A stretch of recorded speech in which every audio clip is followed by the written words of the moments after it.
하나님께서 오늘 우리에게 주신 말씀은 시편 42편 6절에서 11절 말씀입니다.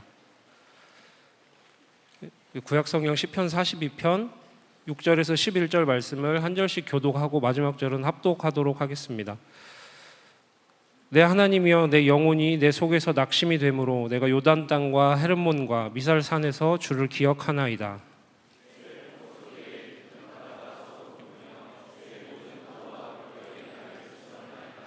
낮에는 여호와께서 그의 인자하심을 베푸시고 밤에는 그의 찬송이 내게 있어 생명의 하나님께 기도하리로다.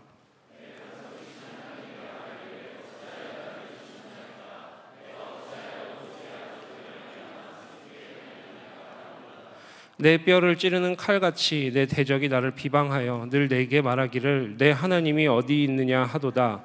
내 영혼아, 내가 어찌하여 낙심하며 어찌하여 내 속에서 불안해하는가. 너는 하나님께 소망을 두라. 나는 그가 나타나 도우심으로 말미암아 내 하나님을 여전히 찬송하리로다. 아멘. 하나님의 말씀입니다. 오늘이 수련회 3일차 뉴스용 예배에 오신 여러분들을 주님의 이름으로 축복합니다. 오늘 이 자리에 이렇게 부족한 사람이 서게 돼서 정말 너무 죄송스러운 마음뿐입니다. 혹시라도 여기 많은 에피소드가 있는데요. 제가 저희 팀 리더 면담을 하면서 그런 얘기를 했어요. 제가 요새 말씀을 살아가고 있다. 사람이 자기의 길을 계획할지라도 그것을 이루시는 것은 하나님이라는 이 말씀을 살아가고 있다고 이렇게 많이 말씀을 드렸거든요. 어떤 에피소드가 있는지 궁금하시면 전화 주세요. 네, 전화 주시고 오늘은 우리 시편 42편의 말씀으로 절망이 찾아올 때라는 제목으로 말씀 전하겠습니다. 제가 유튜브를 보다가 그런 영상을 봤어요. 마크 맨슨이라는 미국의 유튜버이면서 작가인데요. 이 사람이 세계에서 가장 우울한 국가를 여행을 했다는 거예요. 그런데 그 나라가 안타깝게도 알고 보니까 우리나라였습니다. 그 사람은 이렇게 이야기했어요. 대한민국은 불안, 우울증, 알코올 중독의 비율과 자살률이 가장 높다. 그래서 그 이유를 알고 싶어서 한국에 다녀왔다. 이렇게 하면서 영상을 시작합니다. 그런데 이 한국의 많은 문화들을 경험하면서 이 사람이 내린 결론은 지나친 경쟁사회라는 점이었어요. 우리 사회는 잘하는 것은 더 잘하도록 강요하고 또 최고의 결과를 내기 위해서 경쟁을 시키고 감시를 한다는 것이었습니다. 이 방법은 스포츠나 K-팝이나 대기업 이런 데에서 차용을 해서 발전의 원동력이 되었는데 그러다 보니까 우리들 사이에서는 만점이 아니면 실패한 인생, 강하지 않으면 먹힌다와 같은 인식들이 생겨나기 시작했습니다. 중간은 없고 100점과 빵점만 존재하는 사회가 돼버린 것이죠. 최고가 아니면 인정받지 못하는 사회, 마크 맨슨이 본 한국 사회의 문제점이었습니다. 그러면서 이런 상황이 될 수밖에 없는 원인을 찾았어요. 이게 유교 사상과 자본주의에서의 원인을 찾았는데 유교 사상의 가장 좋은 부분인 관계적인 문제나 이 가족의 친밀감 이런 것은 버려두고 한국 사회는 유교 사상에서 받을 수 있는 수치심 그리고 타인에 대한 수용 우리들 다 그러잖아요. 타인의 판단에 굉장히 민감하잖아요. 우리 이런 것들이 강화되었다는 겁니다. 또 자본주의에서도 다른 여러 가지 좋은 것들이 있는데도 불구하고 이 개인과 개성에 대한 이 존중은 무시된 채 물질 만능주의만을 수용했다고 이야기합니다. 행복을 위해서 필요한 것이 무엇이냐라는 이 질문을 서양과 우리나라에 이렇게 해봤는데 서양에서는 첫째는 건강, 둘째는 대인관계, 그리고 셋째가 경제적인 안정을 꼽았습니다. 우리나라는 뭘 것 같아요? 첫째가 네, 경제적인 안정이었습니다. 지금 보시면 아시겠죠? 이 사람이 제대로 판단했어요. 그래서 한국 사회가 좋은 것은 수용하지 못하고 이렇게 부정적인 것을 강화시켜서 받아들였다라고 하는 이 마크 맨슨의 판단은 정말 공감이 가는 내용입니다. 마크 맨슨의 많은 말들이 공감되지만 저는 거기서 한 가지가 빠진 부분이 있다고 생각해요. 이것은 믿는 사람들뿐만 아니라 한국 사람들뿐만 아니라 모든 사람들에게 다 필요한 겁니다. 그리고 이것이 없으면 우리는 삶의 어떤 원동력을 잃어버릴 수 있습니다. 눈치 빠르신 분들은 눈치채셨겠지만 바로 오늘 이 수련회의 주제인 소망이 바로 이 우리에게 필요한 한 가지입니다. 우리들은 이렇게 소망을 이야기하면서 살아갑니다. 그리고 신앙생활을 오래 하신 분들이라면, 수련회 셋째 날에 이 자리에 계신 분들이라면 무엇에 소망을 두고 살아야 하는지도 다들 아실 거예요. 그렇죠? 우리의 소망은 무엇입니까? 네, 그렇죠. 여러분 그 소망 가지고 살아가고 계십니까? 그러면 그건 빼고 그 다음은 건강이에요? 아니면 대인관계예요? 아니면 경제적인 풍요로움이에요? 여러분들에게 어떤 소망이 있으십니까? 어떤 분들은 이렇게 말씀하실지도 모르겠습니다. 소망 그까짓 거 없어도 살아요. 사람 다 사는 거 똑같지. 그냥 버티고 버티다 보면 다 살 수 있는 거지. 꼭 소망이 필요합니까? 그런데 저는 그건 확실히 아닌 것 같아요. 왜냐하면 직접 경험을 했거든요. 제가 정말 그 어떤 그런 얘기들 많이 하잖아요. 일이 힘들면 참을 수 있다. 근데 사람이 힘들면 어때요? 일이 힘들면 참는데 사람이 힘들어도 참을 수 있나요? 축복받으신 분이에요. 정말 인내심이 대단하신 분이세요. 축복합니다. 저는 그게 정말 힘들어요. 저는 일이 힘든 건 참을 수 있는데 사람이 힘들면 정말 어렵더라고요. 그래서 그런 생각을 한 적이 있어요. 정말 딱 한 명만 내 옆에 있어서 내가 힘들고 어려울 때 얘기를 할 수 있으면 좋겠다. 내 상황을 공감하면서 얘기를 할 수 있는 사람이 정말 한 명만 있으면 좋겠다. 이 생각을 했어요. 이때는 정말 내 삶의 어떤 소망이 내가 터놓을 수 있는 한 사람이었어요. 그 한 사람만 있으면 저는 어떤 일도 다 할 수 있을 것 같았습니다. 우리 모든 삶에는 일부러 하신 건가요? 이렇게 우리가 피할 수 있는 도피처, 나눌 수 있는, 이야기할 수 있는 어떤 한 사람, 우리가 피할 수 있는 곳, 이게 반드시 필요합니다.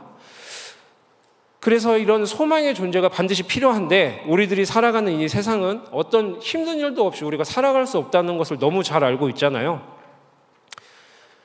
아까 그분처럼 나는 소망 없이도 살아갈 수 있습니다. 나는 관계 같은 거 필요 없어요. 나는 일이 어려워도 다 참을 수 있습니다. 정말 하나님이 뛰어난 달란트를 주신 거니까 그런 분들 하나님께 감사하고 살아가시면 되고, 그리고 아니다, 나는 소망이 필요하다 하시는 분들 오늘 말씀을 통해서 그 소망을, 우리가 절망이 올 때 우리가 소망을 되찾는 방법에 대해서 잘 한번 나눌 수 있었으면 좋겠습니다.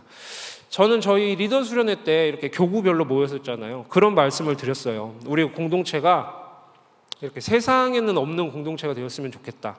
세상에 줄 수 없는 것들을 나눠줄 수 있는 공동체가 되었으면 좋겠다. 그러기 위해서는 이 세상의 판단이나 기준이 아니라 우리 공동체 안에서 주는 지지와 공감과 격려를 토대로 쓰러져가는 사람들이 일어나는 이런 공동체가 되었으면 좋겠다고 말씀을 드렸습니다. 최근에, 꼭 최근은 아니에요. 제가 이런 생각을 갖게 된 것은 한 사람의 죽음 때문이었어요. 제가 처음에 신학을 시작하게 된 것도 한 사람의 죽음 때문이었습니다. 저는 원래 제 삶의 이야기들 아시는 분들은 아시겠지만 저는 정말 고민이 있었어요. 어떤 하나님한테 받는 복, 그리고 하나님을 내가 잘못 알고 있는 건가? 내가 잘못 알고 있어서, 잘못 믿고 있어서 이렇게 내가 힘든 건가라는 것을 고민을 하고 신학교 학부만 이렇게 하려고 마음을 먹고 그 직장을 다니면서 그 신학교 3학년, 4학년을 했습니다. 그러니까 밤 11시에 출근을 해서 아침 8시까지 일을 하고 학교로 출발을 해서 도착을 하면 9시였어요. 그러면 이제 수업을 받으면 오후 4시, 5시가 돼요.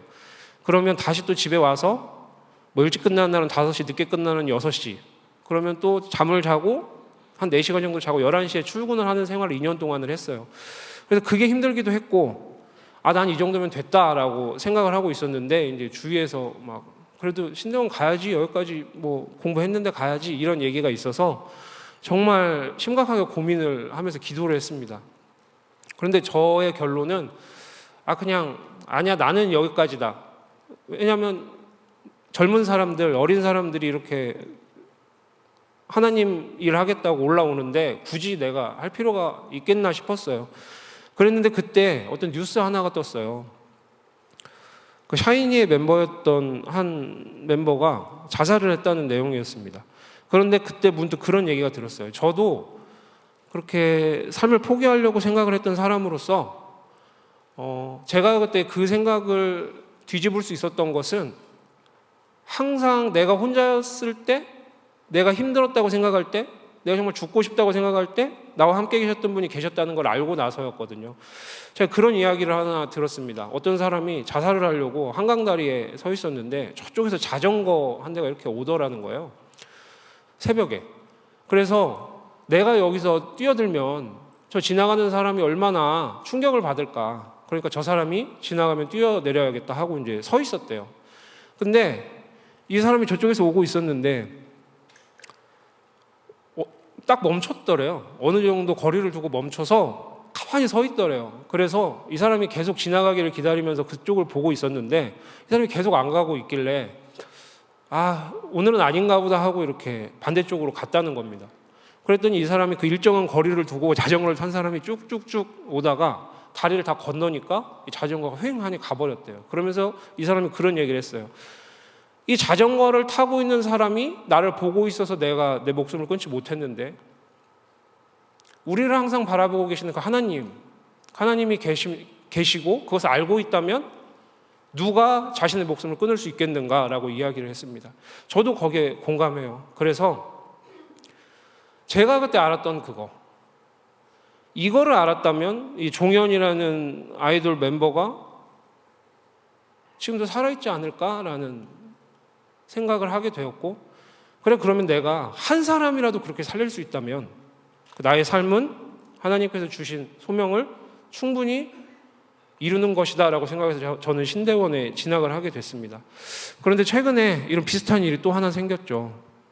제가 정말 어떤 드라마 좋아하세요? 저 드라마 그렇게 많이 안 보는데 제가 항상 그러면 말하는 게 나의 아저씨라는 드라마인데 거기서 이성균이라는 배우가 삶을 달리하는 일이 발생했습니다.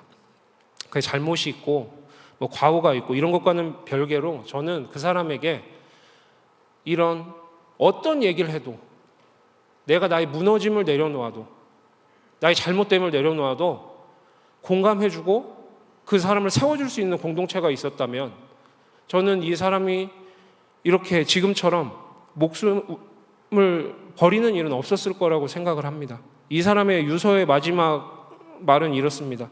어쩔 수 없다. 방법이 없다. 이 사람에게 이 소망 하나가 있었다면 내가 어떤 얘기를 했을 때 나의 얘기를 들어주고 그에게 공감해주고 그거에 지지해주고 위로해주는 그런 공동체 하나만 있었더라도 전 이 사람이 지금도 살아있지 않을까 생각을 해봅니다. 또 그 사람은 그렇게 일어나서 다른 사람들이 이렇게 세워주고 자신의 활동을 통해서요 이런 일들을 하지 않았을까 이런 생각을 해봤습니다. 그래서 저는 저희 리더분들에게 그렇게 그런 공동체가 되어줬으면 좋겠다라고 말씀을 드렸습니다. 여러분, 우리에게 소망이 있다면 우리는 결코 포기하지 않습니다. 우리 모두에게 이 소망은 반드시 필요합니다. 소망은 힘들고 모든 것을 포기하려고 하는 이의 친구가 되어주고요. 그들에게 위로가 되어주고 격려가 되어줍니다. 그들을 다시 일어서도록 만들어줍니다. 그러면 우리는 무엇을 소망으로 삼아야 할까요?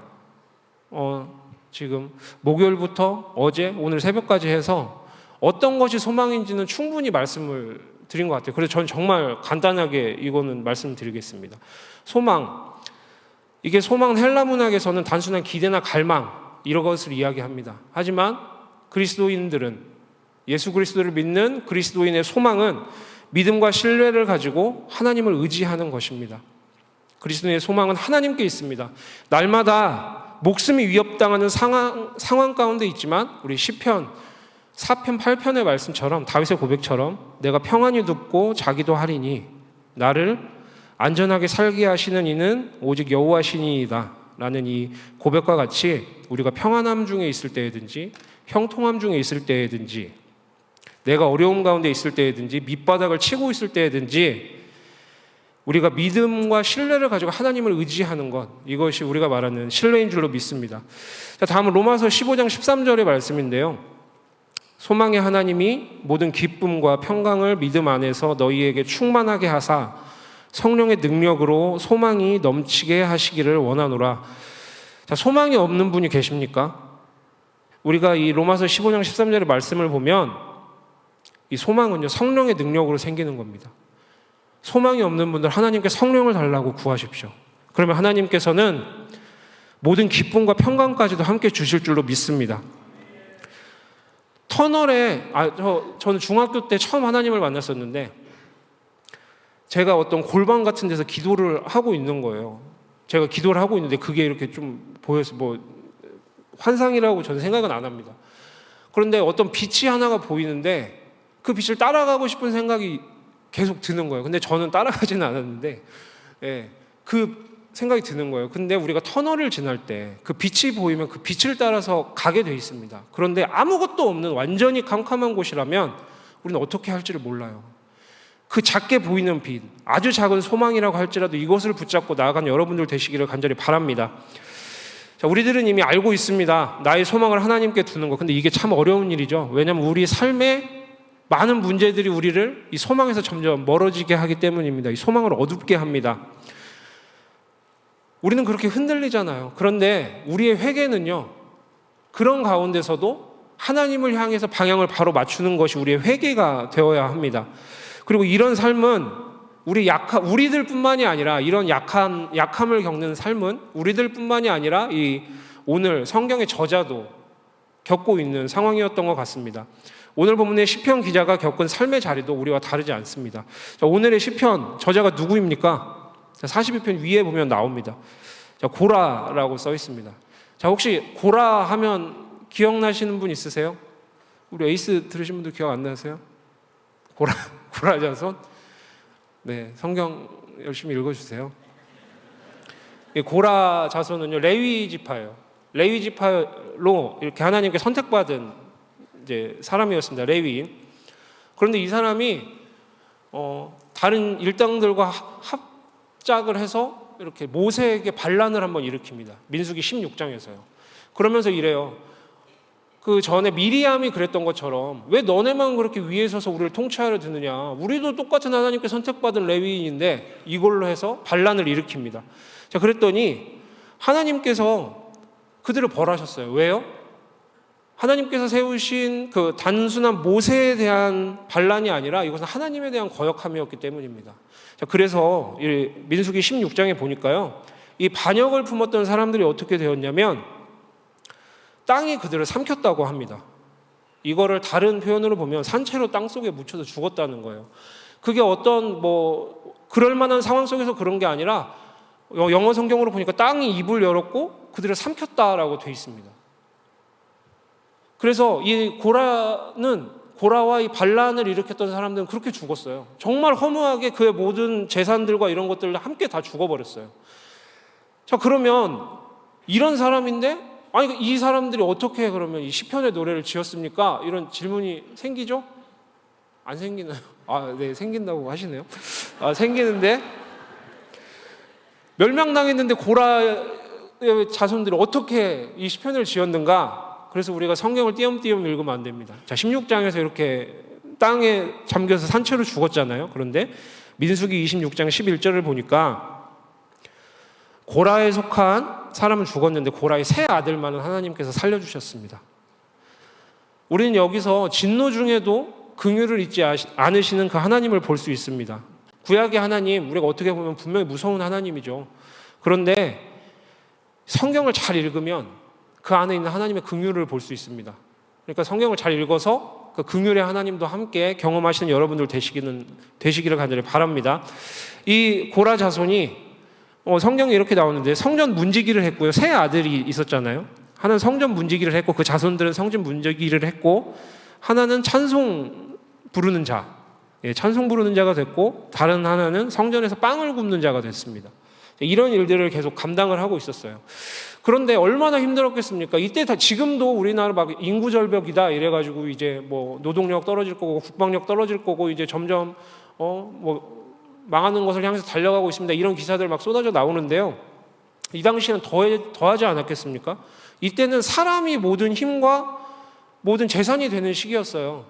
그래서 딱 3명 남은 이 고라의 자손들 얼마나 힘든 삶을 살았겠습니까? 이 사람들은요, 자신들이 어떤 얘기를 해도 영향력을 끼칠 수 없는 자리에 있었을 거고요. 항상 불이익을 봐야 했을 거고요. 그리고 사람들이 그러지 않았겠습니까? 야, 쟤네들 봐라. 우리 그 같은 이렇게 지파라고 해서 이들을 무조건 사랑으로 감싸주지 않았을 거라고 생각을 하거든요. 분명히 그런 사람들 있지 않았겠어요? 야, 저 사람들 봐라. 하나님한테 반란 일으키더니 저렇게 망한 자손들이야. 쟤네 그런 사람들이야. 이런 눈총을 받으면서 살지 않았겠습니까? 그 삶이 얼마나 힘들었겠습니까? 그런데 그런 삶을 살았던 이 고라의 자손들이 이 시편의 노래를 지어서 하나님을 찬양하고 있는 겁니다. 하나님께 반역했다가 멸망당한 이 고라의 자손은요, 절망할 수 있는 상황을 이겨내고 다시 레위인으로서 하나님을 찬양하는 그 소명을 다시 회복했습니다. 자, 오늘의 본문이 되는 이 42편과 43편을 잠깐 보면요, 이 두 개로 나눠져 있지만 한 편의 노래로 볼 수 있습니다. 자, 우리 찬양팀들이 보면 여기 지금 후렴구 계속 있지 않아요? 5절하고 11절하고 우리 43편의 5절 이렇게가 후렴이 같아요. 이게 편은 나누어져 있지만 같은 후렴구를 사용하면서 자, 42편 9절과 43편 2절은 거의 동일한 내용입니다. 그래서 이 시편을 하나로 보기도 합니다. 자, 어떤 내용이냐면, 자, 내 영혼이 하나님을 갈망합니다. 왜 갈망하냐? 내 삶의 자유, 어려움들이 찾아왔어요. 그래서 내 영혼이 사슴이 물을 찾듯 하나님을 갈망하고 하나님을 찾습니다. 이 원수의 억압이 나를 슬프게 합니다. 하지만 그럼에도 불구하고 나의 소망은 하나님께 있습니다. 이 고백이 바로 오늘의 본문의 말씀이자 고라 자손의 고백이죠. 찬양인 것입니다. 여러분은 나의 삶에 장애물이 찾아오시고 어려움이 찾아오시면 어떻게 하시나요? 저 같은 경우는요, 먼저 일단 제가 할 수 있는 거 해봅니다. 제가 할 수 있는 거 해보고 그 다음에 안 되면 사람을 찾아요. 그거에 도움을 도와줄 수 있는 친구들을 찾습니다. 아는 지인을 찾고요. 그래서 부탁을 해봅니다. 그래도 안 돼요. 그러면 이제 하나님한테 무릎 꿇습니다.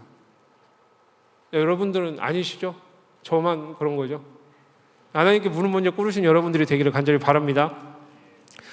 자, 물론 기도하는 것 이게 가장 중요합니다. 중요한데 우리 삶에 어려움이 찾아오면 제가 지금 말씀드렸던 사람 찾고 내가 해보고 그거 안 되면 이제 하나님한테 나오는 거 말고 오늘 이 고라 자손의 노래처럼 이렇게 반응할 수 있는 여러분이 되시기를 간절히 바랍니다. 42편과 43편의 시편에서는 세 편의 같은 후렴구를 사용한다고 말씀을 드렸는데요. 제가 성경을 읽을 때 가끔 말씀을 드리는데 우리가 책을 읽을 때 강조를 하려면 반복을 보통 하잖아요. 그래서 저는 성경을 읽을 때 이 성경이 어떤 주제를 강조하나를 보려면 단어를 찾습니다. 같은 단어를 찾아요. 그 성경에 같은 단락에 그 단어가 몇 번 나오나를 찾아서 가장 많이 나오는 단어를 이런 것들을 강조하고 있구나 이렇게 생각을 하거든요. 자, 그런데 여기는 같은 후렴구가 3번이나 사용이 되었잖아요. 그러니까 이 시편의 저자가 강조하는 바를 우리는 알 수 있습니다. 이 후렴구를 통해서 그리고 오늘 본문을 통해서 이 고라 자손들이 고난과 절망 가운데서 어떻게 이겨낼 수 있는지를 간단하게 3개 정도만 나누고 말씀을 마치겠습니다. 먼저 이 시편의 기자는요, 자신의 상황을 그대로 직시합니다. 자신의 상황을 부정하지 않아요. 자신이 처한 그 상황을 그대로 이야기합니다. 자, 우리가 보면 6절입니다. 내 하나님이여 내 영혼이 내 속에서 낙심이 되므로, 자기가 낙심이 됐다고 얘기를 하고 있습니다. 여러분들 낙심이 되면 낙심하고 있다고 하나님께 가지고 나아가십니까? 우리 옆에 있는 친구들에게 나 지금 상황이 정말 안 좋은 상황이야, 나 정말 밑바닥을 치고 있는 상황이야 말하기 쉽습니까? 저는 아닌 것 같아요. 이거 말하기 정말 쉽지 않고요. 제가 처음에 말씀드렸던 것처럼 그런 사람이 한 명만 있어도 우리는 잘못된 선택을 하지 않을 수도 있습니다. 그런데 우리가 하나님 앞에 나아갈 때도 그렇게 나아간다는 것이죠. 왜냐하면 우리는 다른 사람에게 말하기에 내 믿음이 너무 약해 보여요. 내가 하나님한테서 너무 멀어 보여요. 다른 사람들이 볼 때 나를 어떻게 생각할까를 너무 신경을 쓰거든요. 그래서 쉽게 말하지 못합니다. 하나님한테도 말하지 못해요. 왜?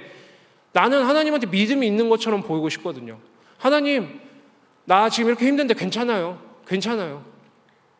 이렇게 하고 계시지는 않습니까? 그런데 오늘 시편의 저자는요, 마음이 힘들고 상황이 어려워지니까 그걸 이야기합니다. 하나님, 내 마음이 낙심이 되므로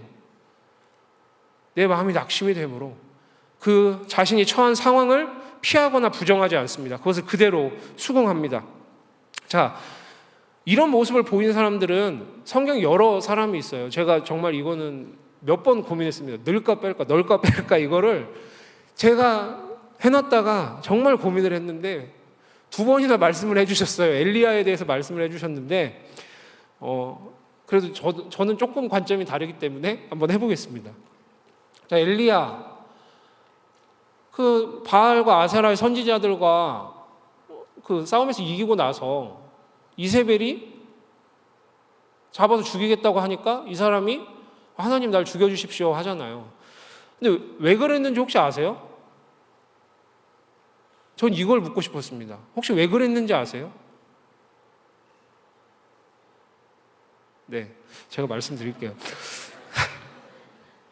엘리야는요, 자기가 그렇게 하면 아합과 이세벨이 바뀔 줄 알았어요. 자기가 어떤 큰 능력을 보여주고 하나님의 그 일을 하는 것을 이 사람이 본다면 변하겠구나 싶었던 거예요. 그런데 어땠습니까? 이 사람들은 변하지 않아요. 변하지 않았습니다. 우리 삶의 자리도 똑같지 않습니까? 우리가 하나님의 능력을 경험하면 바로 뭔가가 다 변하고 바뀌고 이제는 고생 끝, 행복 시작이야 라고 생각이 드는데 우리의 삶의 자리는 어떻습니까? 똑같아요. 그랬기 때문에 엘리야는 좌절하고 하나님 죽여주십시오 한 거였어요. 자, 그런데 그렇게 했더니 어떻습니까? 생명이 아무 일이 없었을 때는 그래도 괜찮아요. 그냥 지킬 수 있어요. 내가 정말 힘들지만 그래도 내 믿음 지킬 수 있어 라고 할 수 있었어요. 그런데 자신의 생명이 위협받고 자신의 자리가 점점 위험해지니까 이제는 흔들리기 시작하는 거예요. 이러느니 그냥 죽는 게 낫겠다 생각을 한 거예요. 하나님 죽여주십시오. 그랬더니 하나님이 어떻게 하십니까? 음식을 주어서 엘리야로 먹게 해서 그 신의 산 호렙산으로 가게 하시고, 자, 거기서 하나님께서는 먼저 위로를 주세요. 엘리야가 이렇게 이야기하거든요. 하나님께 열심히 있고 이렇게 일을 하는 사람 이제 나 하나 남았습니다. 이스라엘 땅에 이제 없어요. 나 하나 있어요. 나 하나 남았는데 이제 나도 죽습니다. 이 얘기를 하는 거예요. 그랬더니 하나님께서 이렇게 말씀하십니다. 엘리야를 위로하시면서 바알에게 무릎 꿇지 않은 7,000명이 있다. 네가 모르는 사람 7,000명이 바알과 아세라에게 무릎 꿇지 아니한, 절하지 아니한 사람이 7,000명이 있다고 위로하십니다. 너 혼자가 아니라는 거예요. 여러분들도 혼자가 아니에요. 신앙 공동체로 우리가 같이 이렇게 각자 다른 생활에 있고 우리가 다 다르게 살아가지만 우리가 하나님에 대한 신앙으로 묶여있는 우리들은요, 이렇게 하나님께서 준비하신 이 7,000명처럼 하나님의 사명을 따라서 우리가 살아가는 줄로 믿습니다. 자, 그리고 엘리야에게 이렇게 말씀하십니다. 새로운 사명을 주세요. 이제 너 세 명을 찾아가서 기름을 부어서 왕으로 삼고 선지자로 삼아라. 새로운 소명도 주세요. 자, 여러분들 이렇게 우리의 현재 처한 상황, 낙심된 상황, 우리 이걸 가지고 하나님께 나아가면요, 하나님께서 우리를 위로해 주시고 새로운 소명으로 우리를 새로운 자리로 나아가게 하실 줄로 믿습니다. 자, 그리고 저희가 LT에서 하셨지만 최근에 한 게 지금 되게 오래됐는데 세례요한이죠. 세례요한에서도 한번 살펴보겠습니다. 세례요한이 어떤 사람입니까? 자, 예수님이 오시기 전부터 나는 그 길을 예비하는 자다라고 말했던 사람이고요. 예수님께 세례를 줬던 사람이에요. 그리고 정말 믿음의 선택을 한 적도 있어요. 그 제자들이 이제 사람들이 다 예수님한테 몰려가는데 선생님 우리도 뭘 좀 해봐야 되지 않겠습니까? 라고 이야기했을 때 우리 인간의 마음으로는 어때요? 우리는 다른 사람들한테 인정을 받고 싶어 하고 다른 사람들이 우리에게 왔으면 좋겠는 그런 마음을 가지고 있잖아요. 그런데 그 마음을 꺾고 그는 흥하여야 하겠고 나는 쇠하여야 하리라 라고 말했던 사람이에요. 자, 이제 그런 사람이 옥에 갇히게 돼요. 옥에 갇히게 되니까 이 사람의 삶에도 이제 위기가, 이런 절망이 찾아왔죠. 자, 그러니까 이 사람이 제자들을 예수님한테로 보내서 이렇게 이야기합니다. 오실 그분이 당신입니까? 아니면 우리가 다른 사람을 기다려야 합니까? 이게 무슨 소리예요? 자기가 그렇게 예수님 올 때까지 귀를 예비하는 자라고 하고 세례 주면서 있는데 사랑하는 아들이요라는 음성까지 들었던 사람이 이제는 자신의 삶이 절망의 자리에 가니까 그 예수님한테 사람을 보내서 이야기하는 거예요. 오실 그분이 당신이 맞습니까? 아니면 우리가 다른 사람 기다릴까요? 자, 그런데요, 예수님께서는 그런 세례 요한을 야, 너 내 친척이고 너 그렇게 들을 거 다 들었고 경험할 거 다 했는데 지금 너 나한테 이럴 수가 있냐, 이렇게 말씀하시지 않으셨습니다. 오히려 그를 위로하셨습니다. 이렇게 위로하셨습니다. 누가복음 7장 28절인데요. 여자가 낳은 자 중에 요한보다 큰 자가 없도다. 예수님께서는 그 의심과 절망을 가지고 예수님 앞으로 나온 세례 요한에게 위로를 해 주셨습니다. 자, 우리도 절망의 자리에 있을 때 우리 그거 그대로 가지고 예수님한테로 나아갑시다. 세례 요한도 엘리야도 이들이 잘했던 거는요, 그들의 가진 마음을 포장하려고 하지 않고 더 큰 믿음을 가진 것처럼 보이려고 하지 않고 절망한 마음 그대로 하나님께 나아갔던 것입니다. 자, 우리도 절망의 자리, 질문이 생기고 우리의 삶에 어려움이 생길 때 그래서 괜찮은 척 포장하지 마시고 하나님 앞으로 나아가시기를 간절하게 권면합니다. 자, 그러면 하나님께서 그 우리의 슬픔을, 우리의 절망을 기쁨으로 바꿔주시고 위로하시고 격려하시고 다시 소명의 자리로 나아가게 하실 줄로 믿습니다. 우리의 삶의 자리 가운데 많은 어려움들이 있고 그것 때문에 의심, 회유, 불신이 생길 수 있습니다. 그럴 때 그것을 부정하거나 피하는 것이 아니라 그걸 가지고 예수님께로 나아갑시다. 그러면 그들에게 그러하셨듯이 우리에게 위로하시고 큰 소명으로 또 큰 믿음으로 더하실 줄로 믿습니다. 두 번째로 우리에게 절망이 찾아왔을 때 첫 번째는 이제 직시해야 된다고 말씀드렸습니다. 그리고 두 번째는 우리의 소망 되신 예수님을 기억해야 합니다. 지금 여러분들의 삶 가운데 쭉 돌아보시면 은혜가 없었던 적이 있습니까? 은혜가 없었던 적은 한 번도 없을 거예요. 은혜가 없이는 우리는 살아갈 수 없으니까요. 자, 그런데 우리는 새로운 문제들을 만나면 이 전까지 우리를 인도하셨고 함께 하셨고 우리에게 힘이 되어주셨던 그 하나님은 싹 잊어버립니다. 그리고 하나님보다 문제에 집중하고 문제에 매달립니다. 자, 그런데 우리가 그 문제에 집중하고 문제를 더 크게 보면 어떻게 됩니까? 이게 믿음이라는 게 그런 것 같아요. 신앙이라는 게 그런 것 같아요. 우리가 하나님께 집중하면 문제가 작아 보입니다. 그런데 문제에 집중하면 하나님이 작아집니다. 저는 이 자리에 계신 우리 여러분들 모두 문제보다 더 크신 하나님께 집중하기를 원합니다. 하나님께 집중하셔서 지금까지 그 여러분과 함께 걸어오시고 여러분과 함께 동행해 주신 그 하나님을 기억하셔서 여러분들의 앞으로의 삶 가운데 여러분들이 만나는 모든 문제 가운데 하나님과의 그 기억을 떠올리시고 소망을 가지시기 바랍니다. 그러면 그 하나님께서 여러분들을 지금까지 인도해 오셨던 것처럼 그리고 지금 인도하고 계신 것처럼 앞으로도 인도해 가실 줄로 믿습니다. 그것이 우리의 찬양이 되고 고백이 될 줄로 믿습니다. 자, 마지막은요, 이 시편의 기자는요 이렇게 이야기하죠. 내 영혼아 어찌하여 내가 낙심하며 어찌하여 내 속에서 불안해하는가. 너는 하나님께 소망을 두라. 이렇게 이야기하고 있습니다. 자기 자신을 향해서 이야기합니다. 요즘 이렇게 웹툰들 많이 보시던데 저는 웹툰은 거의 안 보거든요. 그런데 유일하게 하나 딱 보던 게 있었어요. 지금은 끝났는데 마음의 소리라고 하는 웹툰이었습니다. 우연히 이렇게 그 조카네 집에 갔다가 조카네 집에 있는 만화책으로 보게 됐어요. 그런데 혹시 아시는 분들 있을지 모르겠지만 실크로 만든 교복 에피소드가 있었거든요.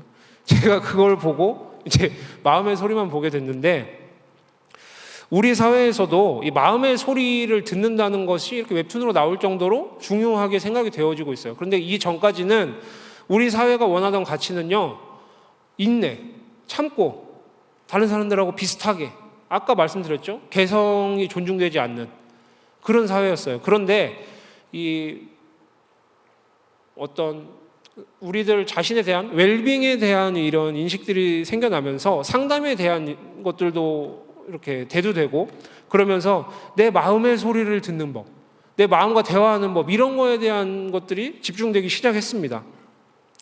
중요한 돌봄의 수단이 되었습니다.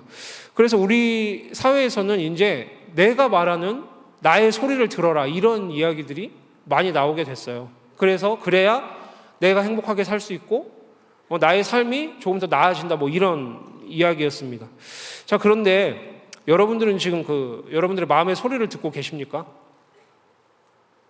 아니에요? 마음의 소리 안 듣고 계세요? 자, 그런데 오늘 시편의 기자도 이야기합니다. 내 영혼아, 내가 어찌하여 낙심하며 어찌하여 내 속에서 불안해하는가. 이 이야기는 다른 사람에게 하는 이야기가 아닙니다.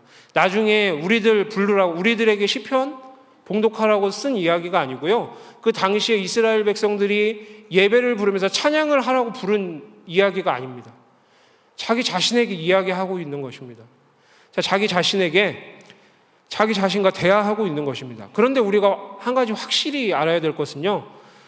저는 이제 INFP이거든요. 그래서 공상을 많이 합니다. 그냥 가만히 있으면 그냥 이상한 생각들이 이렇게, 저도 일어나지도 않을 일들을 그렇게 생각할 때가 꽤 있어요. 그런데 여러분, 생각의 끝이 긍정적이었던 분 계세요? 생각의 끝은요, 항상 부정을 향해서 달려갑니다.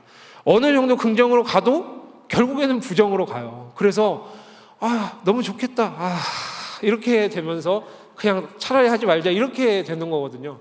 여러분, 생각의 끝은 분명히 부정으로 마무리됩니다. 제가 정말 확실하게 말씀드릴 수 있어요. 일어나지도 않을 일들을 미리 걱정하고, 미리 고민하고, 괴로워하고, 그런데 막상 부딪혀보면 그렇게 힘들지 않을 때도 있어요.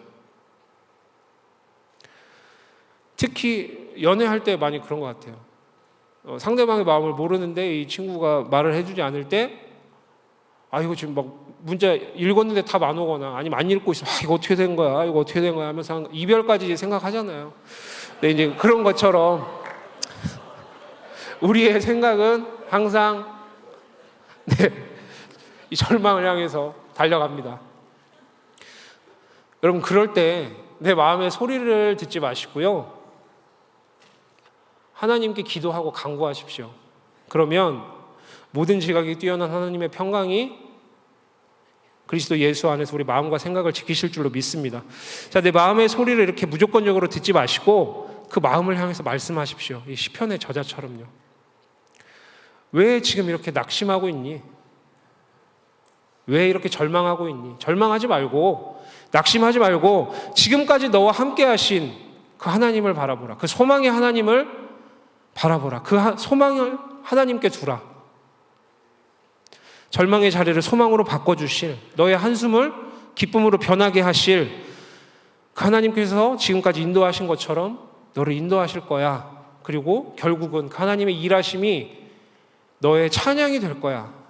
이렇게 말씀하시는 여러분들이 되시기를 간절히 바랍니다. 내 마음의 소리를 듣는 것이 아니라 내가 소망 되신 예수 그리스도를, 하나님을 내 마음 가운데 선포해서 그 소망으로 살아가시는 여러분들이 되시기를 간절히 바랍니다. 지금까지 우리가 이 절망의 자리에서 우리의 소망 되신 주님을 어떻게 회복할 수 있는지에 대해서 함께 나누었습니다. 마지막으로 이제 말씀을 간단하게 정리하고 말씀을 맺겠습니다.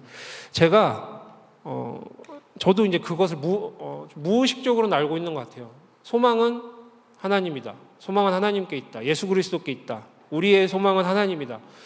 어렸을 때부터 들었던 이 반복적인 교육이 저를 그렇게 만든 것 같은데, 자, 여러분들 어떻게 생각하세요? 여러분들 정말 소망으로 느끼고 계십니까? 아니면 저 같은가요? 그냥 여태까지 교회에서 들었던 말이 예수님이 소망이라고 하니까, 하나님이 소망이라고 하니까 그런가 보다 하고 계신가요? 그래서 저는 하나님께서 이 말씀을 묵상을 하고 있는데 하나님께서 이런 깨달음을 주셨습니다. 소망이라는 주제로 묵상을 하다가 소망이라는 단어를 검색을 해봤어요. 성경에서 나오는. 자, 그랬더니 구약에도 나오고 신약에도 나오고 막 여러 군데에서 이 소망에 대해서 이야기합니다. 그런데 이 소망이라는 단어가 없는 곳이 있어요. 어딜까요?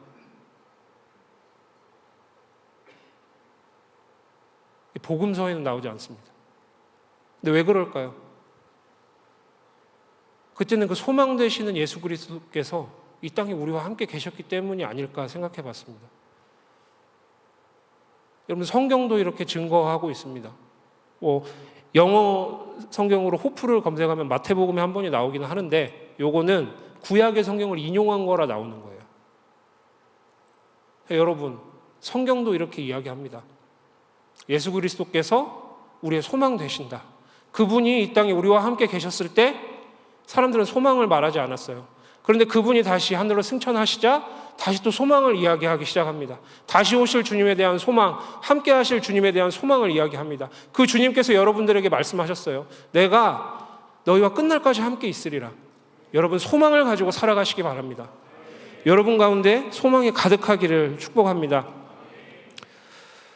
제가 최근에 이 이야기만 하고 마칠게요. 유튜브를 봤는데 정말 별게 없었어요. 제 유튜브에는 그 동물들이 많이 뜹니다. 고양이를 많이 보거든요. 그런데 이제 고양이를 넘어서서 새들이 떠요. 새들이 뜨다가 원앙이 떴더라고요. 원앙이. 근데 정말 그게 너무 귀여웠어요. 이렇게 정말 조그만 병아리 같이 생긴 원앙이 막 날개를 파닥파닥 하는 이런 그 화면이 떠가지고 그걸 봤더니 이렇습니다. 원앙은 유일하게 날개에 힘이 생기지 않고 그냥 날개가 마르기만 하면 그 둥지를 떠나야 된대요. 근데 이 둥지가 엄청 높은 나무에 건물에 세우기도 하더라고요. 그래서 어떤 영상을 이제 찾아봤더니 거기는 아파트에 원앙이 둥지를 지었는데 거기 이제 내렸다가 이제 죽은 거예요. 그 새끼 원앙 그렇게 이제 하더라고요. 그런데 이 나무에서 새끼 원앙들이 먼저 어미가 이렇게 밑을 봐요. 천적이 있는지 뭐 괜찮은지 이렇게 주변을 다 살피고 먼저 내려갑니다. 그리고 새끼들을 불러요. 나오라고 이렇게 흉내를 못 내겠어요. 무슨 소리인지 몰라가지고. 그래서 그러니까 이제 새끼 원앙들이 이렇게 한 마리씩 나와요. 나와서 봐요. 밑에를 보고 엄마도 한번 봤다가 망설이는 것도 갔다가 그러다가 뜁니다. 뛰는데 이게 50g이래요. 그래서 되게 가벼워서 죽지는 않는 것 같아요. 그렇게 하나씩 뛰더라고요. 그런데 거기서 나레이션으로 이렇게 이야기했습니다. 이 원앙이 운 나쁘게 장애물을 만날 수도 있고 균형을 잃으면 착지하는 게 어렵습니다. 미처 예상치 못한 이런 일 우리 가운데도 많이 만나게 되시죠. 그러면서 이런 나레이션이 있습니다. 살면서 이런 일들은 더 많이 일어나는데 그런데 이 원앙의 삶은 용기를 내는 것에서부터 시작됩니다. 그 높은 둥지에서 자기가 날 수도 없지만 그 어미가 부르는 소리에 의지해서 그것을 뛰어내리는 용기, 그 용기에서부터 이 원앙의 삶은 시작된다고 합니다. 혹시 보시고 싶은 분들 한번 찾아보세요. 저희 나름 감동이었습니다. 자, 소망이 없는 시대라고 말합니다. 하지만 그 소망은 세상이 정의하는 소망이 아닌지 우리가 생각해 봅니다. 우리에게 빛으로 오신 예수 그리스도를 우리의 소망으로 품고 우리 용기 내며 살아냅시다. 그러면 그리스도인으로서의 우리의 새로운 삶은 시작될 줄로 믿습니다. 오직 유일하신 예수 그리스도를 소망으로 삼는다면 우리가 절망의 자리에 있을지라도 쓰러지는 가운데 있을지라도 바닥을 치는 가운데 있을지라도 성경에 있는 많은 하나님의 사람들처럼 그 자리가 우리의 소망의 자리가 되고 우리 영광의 자리가 되고 하나님께서 일하시는 그 자리가 될 줄로 믿습니다. 꼭 그렇게 우리 안에 있는 소망을 붙들고 거룩한 주님의 자녀로 살아가시는 모든 청년부 한 사람 한 사람이 되기를 간절히 바랍니다. 우리 함께 찬양하겠습니다.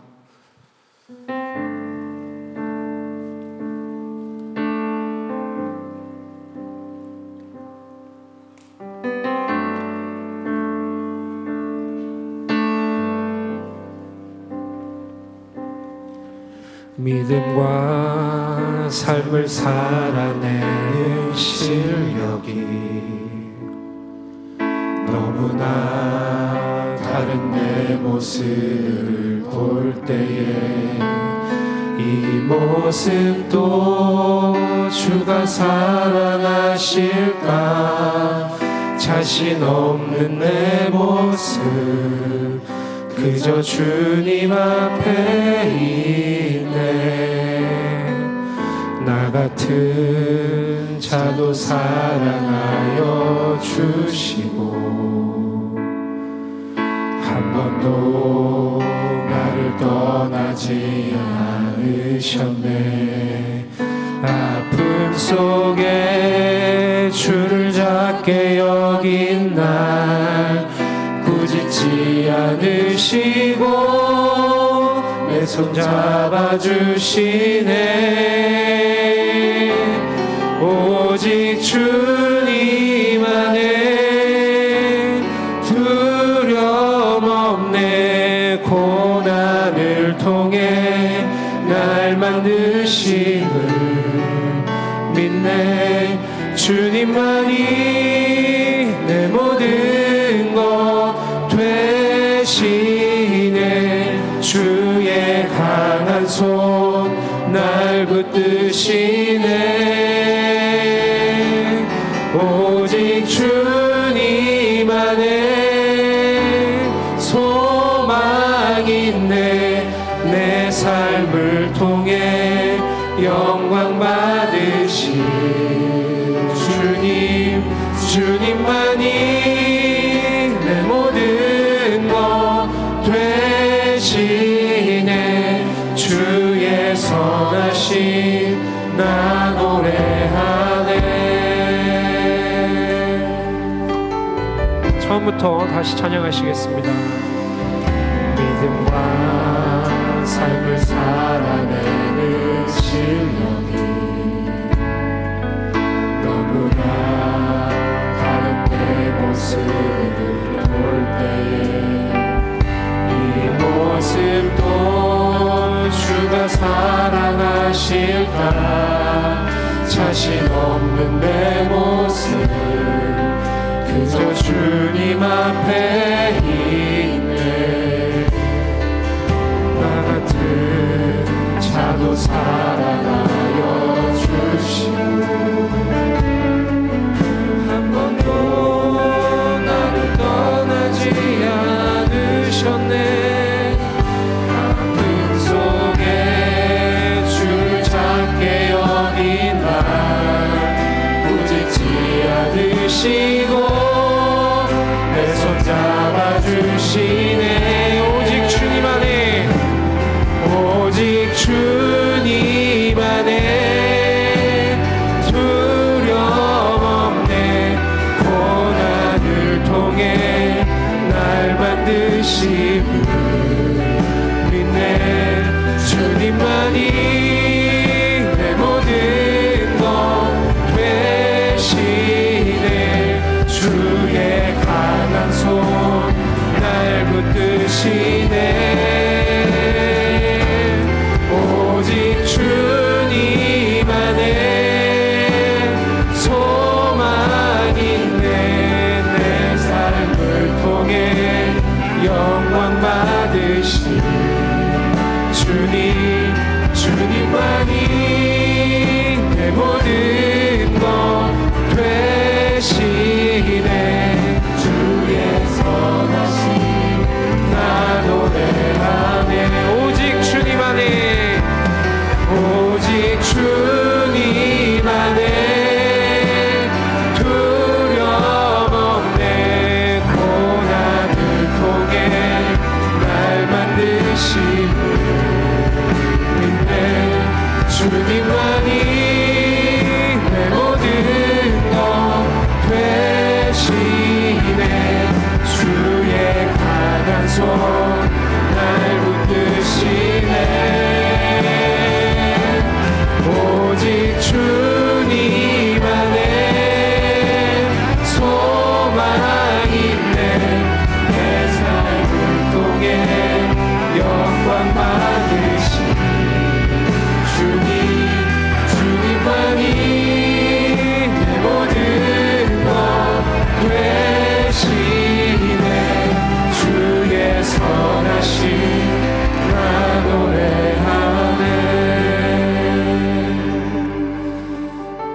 우리의 삶 가운데 항상 어려움이 있고 절망이 찾아오고 좌절이 찾아옵니다. 하지만 우리 주님께서 우리를 붙들고 계신 줄로 믿습니다. 우리 시편의 저자와 같이 우리의 그 상황을 포장하려고 하지 마시고 그대로 하나님 앞에 나아가는 여러분 되시기를 바랍니다.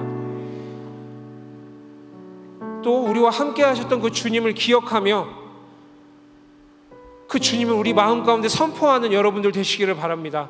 자, 우리 이 시간에 기도할 때 주님, 우리가 절망 가운데 있고 어려움 가운데 있지만 우리에게 소망 되신 주님이 우리 마음 가운데 계셔서 우리를 붙들어 주시고 우리를 그 절망의 자리에서 구원하여 주실 줄로 믿습니다. 주님, 우리와 만나 주시고 그 주님의 일하심을 그 경험하며 살아가는 주님의 귀하고 복된 인생들 될 수 있도록 인도하여 주시옵소서. 주님, 우리가 우리의 마음 가운데 소망 되신 주님을 선포하여서 일하시는 주님을 날마다 경험하며 살아가는 인생들 되게 인도하여 주시고 그 주님의 일하심이 우리의 찬양의 고백이 되어서 주님의 선하심을, 주님의 인자하심을 찬양하고 우리의 삶이 그 주님을 따라가는 귀하고 복된 인생들 될 수 있도록 인도하여 주시옵소서. 다 같이 주님을 3번 부르짖고 기도합니다. 주여, 주여, 주여. 하나님 아버지 감사합니다. 우리의 삶 가운데 정말로 어려운 가운데 우리의 소망 되시고 되신 주님께서 찾아오셔서 우리에게 소망을 허락하셔서 우리가 그 소망을 따르고 살아가는 주님의 귀한 복된 자리들 될 수 있도록 인도하여 주시옵소서. 주님, 우리가 주님께 우리 있는 그대로를 가지고 나가는 주의 주님의 귀한 자리들 될 수 있도록 인도하여 주시옵소서.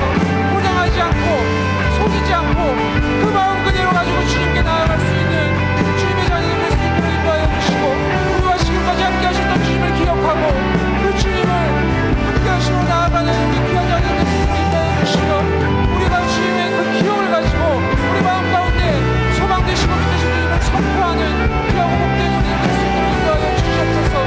우리 모든 절망 가운데 소망이 되신 주님을 맞이하여서 소망 따르고 살아가는 우리 될 수 있도록 인도하여 주시옵소서. 이 세상 가운데 주님이 주신 그 소망을 전하는 귀한 인생들 될 수 있도록 인도하여 주시옵소서. 이 세상 가운데 용기를 가지고 나아가서 그리스도인으로서 나아가는 주님의 귀한 복된 주님의 귀한 청년들 될 수 있도록 우리 주님 인도하여 주시옵소서. 주님 주시고 인도하여 주시옵소서. 우리의 삶 가운데 함께하여 주시고 있습니다.